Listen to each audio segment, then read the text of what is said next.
Masa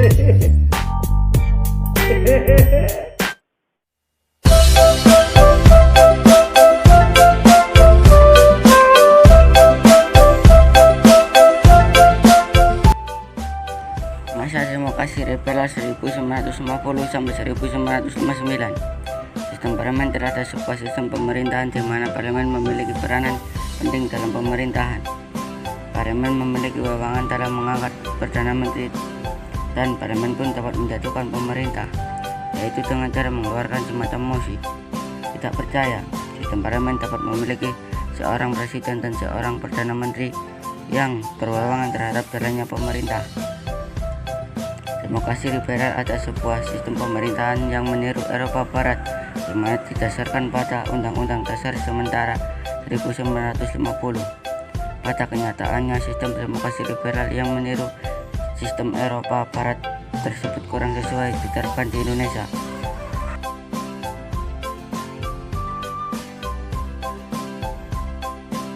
Satu, perkembangan politik. Pada masa demokrasi liberal terjadi pergantian kabinet parlementer yang dipimpin oleh Perdana Menteri berkali-kali dalam upayanya menyelesaikan masalah ekonomi. Berikut kabinet yang selisih berganti pada masa pelaksanaan demokrasi liberal di Indonesia.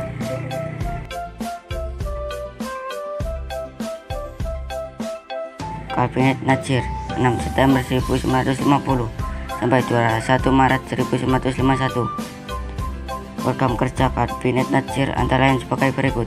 1. Melakukan persiapan penyelenggaraan pemilu konstitusi. 2. Mengaitkan usaha mencapai keamanan dan ketentraman. 3. Memperjuangkan penyelesaian masalah Irian Barat. Kabinet Natsir jatuh dikarenakan adanya mosi dari salah satu anggota PNI yang bernama Hadi Kusuma mengenai pembubaran DPRD sementara.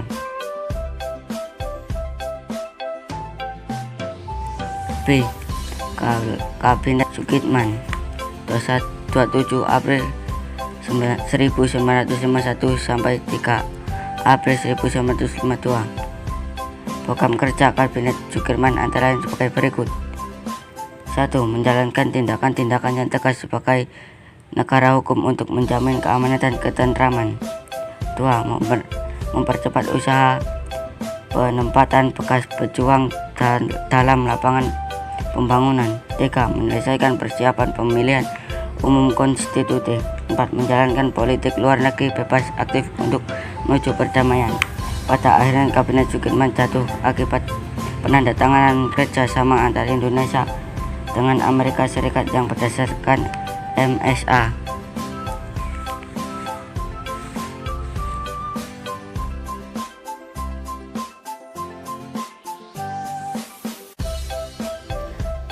C. Kabinet Iloput 3 April 1952 sampai 3 Juni 1953.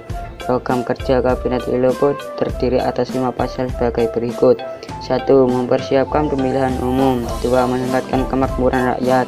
3. Meningkatkan keamanan. 4. Menyelesaikan masalah Irian Barat. 5. Melaksanakan politik luar negeri bebas aktif. D. Kabinet Ali Sastronidjoyo 1 Juli 1953 sampai 12 Agustus 1955. 2 bulan setelah mundurnya Kabinet Iloput, terbentuk kabinet baru yaitu Kabinet Ali Sastronidjoyo. Kabinet Ali mendapat dukungan dari PNI dan NU, sedangkan Mas Sumi memilih sebagai oposisi. Kabinet Ali mempunyai program 4 pasal sebagai berikut. 1. Mempersiapkan penyelenggaraan pemilihan umum tahun 1955. 2. Membebaskan Irian Barat secepatnya. 3. Program luar negeri antara lain pelaksanaan politik bebas aktif dan peninjauan kembali persetujuan KMB. 4. Menyelesaikan pertikaian politik. Kabinet Ali Sastronidjoyo bersikap menyiapkan pemilihan umum dan menyelenggarakan konferensi Asia Afrika. Kabinet Burhanuddin Harapan 12 Agustus 1955 sampai 24 Maret 1956. Kabinet Burhanuddin Harapan terbentuk pasal tanggal 11 Agustus 1955. Program kerja Kabinet Burhanuddin Harapan antara lain sebagai berikut: 1. Mengembalikan kewibawaan moral pemerintah. 2. Melaksanakan pemilihan umum. 3. Memberantas korupsi.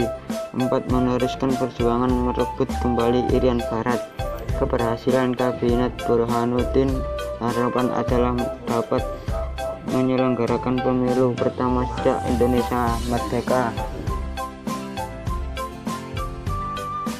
Kabinet Ali Sastroamidjojo 20 Maret 1956 sampai 14 Maret 1957.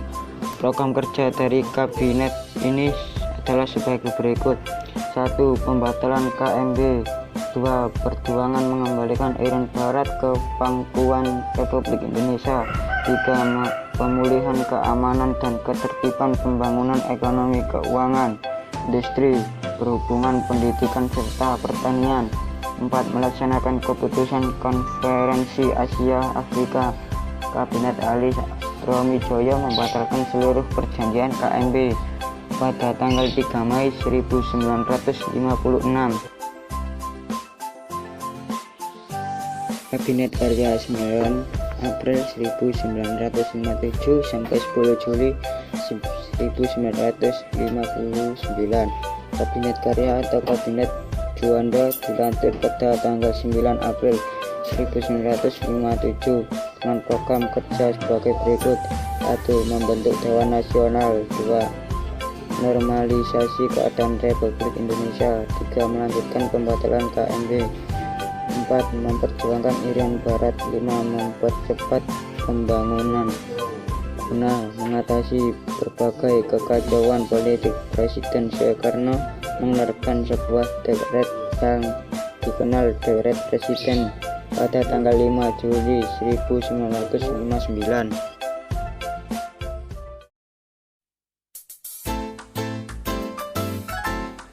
Kondisi ekonomi Indonesia pasca kemerdekaan pada masa demokrasi liberal masih sangat buruk. Hal ini dikarenakan sebagai faktor seperti pelaksanaan sistem ekonomi kolonial, eksplorasi sumber daya alam pada masa pendudukan Jepang yang berorientasi pada kepentingan perang atau sebagai akibat perang yang terjadi sebagai wilayah Indonesia.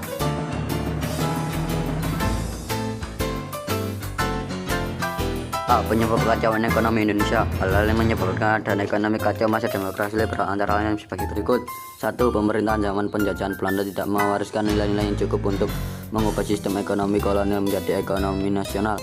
2. Belum memiliki pengalaman untuk menata ekonomi secara baik serta belum memiliki tenaga ahli dan dana diperlukan secara memadai. 3. Angka pertumbuhan jumlah penduduk yang besar. 4. Masalah pertambahan penduduk dan tingkat kesejahteraan penduduk yang rendah.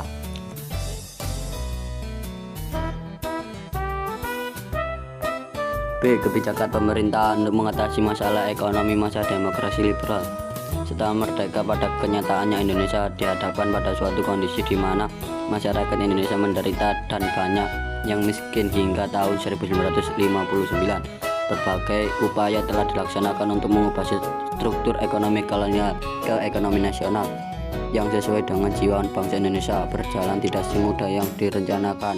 Upaya pemerintahan untuk memperbaiki kondisi ekonomi meliputi kebijakan Gunting Sarudin, sistem ekonomi Gerakan Banteng, dan sistem ekonomi Alibaba.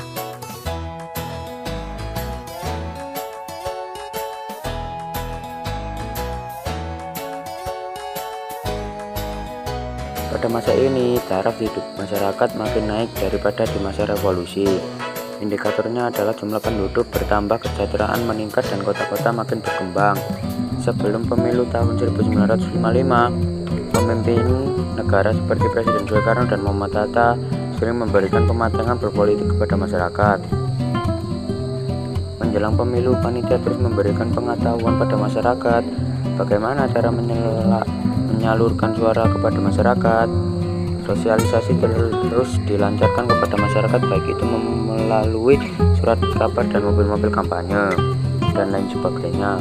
Partai politik pun tidak saling menyerang, bahkan tokoh-tokoh politik bersedia menemui langsung masyarakatnya, hingga pada pelaksanaan pemilu berlangsung secara demokratis karena antusiasme masyarakat menyalurkan hak pilihnya tanpa intervensi.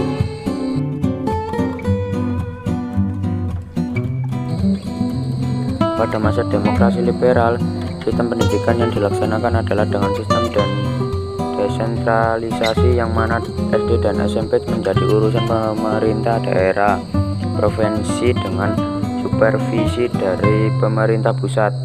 Adapun untuk SMA ditanggung oleh pemerintah, baik masalah keuangan maupun mata pelajaran. Namun perhatian terhadap pendidikan dirasa masih kurang karena anggaran yang dianggarkan dari APBN masih cukup sedikit, yaitu 5,1% APBN pada tahun 1950, dan masih kalah pada masa kolonial Belanda yang mencapai kisaran 9,3%.